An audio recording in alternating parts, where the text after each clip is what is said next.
History gravitates toward the thunder of great battles, the distant, imperious commands of generals sheltered from bloodshed, and the tireless grind of political machinery steering nations into darkness.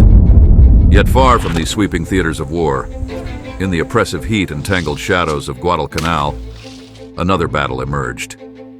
This was a war waged not with the deafening roar of tanks or shrieking planes, but through whispered warnings and the soft, deliberate crunch of bare feet slipping through enemy lines.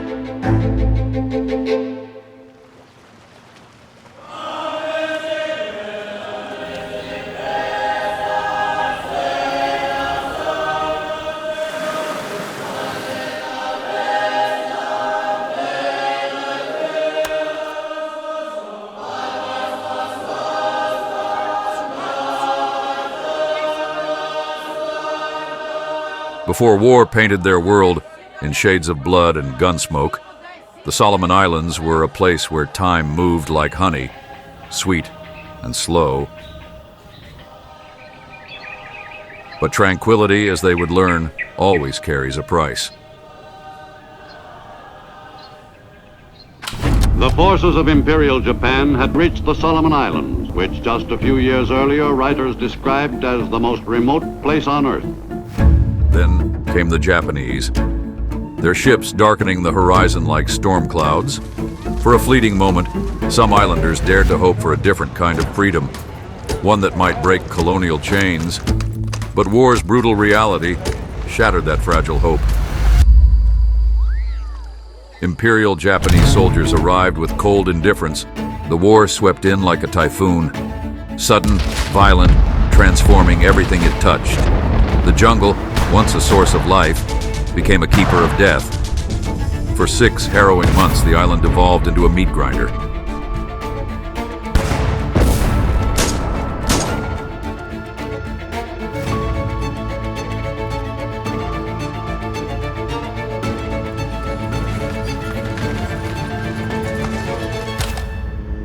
Control of the airfield meant commanding vital shipping lanes to Australia. Losing it could have meant the collapse of the Allied Pacific campaign entirely.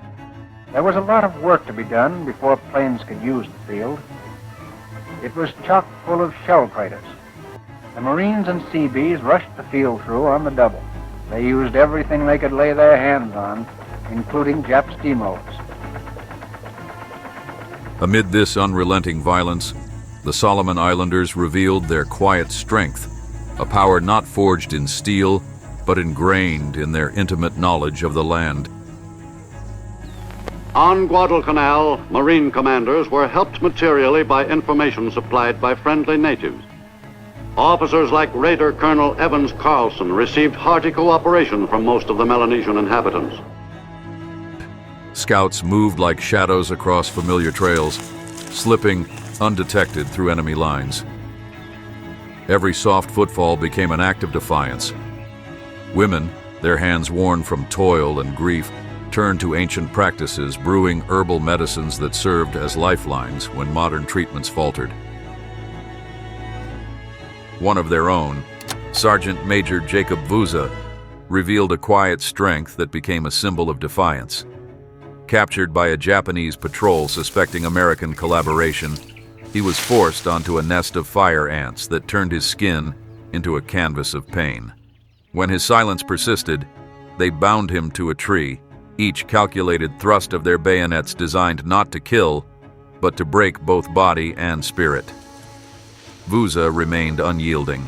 Left for dead at Alligator Creek, he found the will to free himself, crawling back to Allied lines, his whispered warning, "Japanese, heading this way. Many men." His actions saved hundreds of lives. Even years later, Vuza would offer a simple explanation for his choices. "We didn't choose sides. We chose to protect what was ours, our families, our land, our way of life." Australian coast watcher Martin Clemens relied heavily on the local knowledge that kept him alive.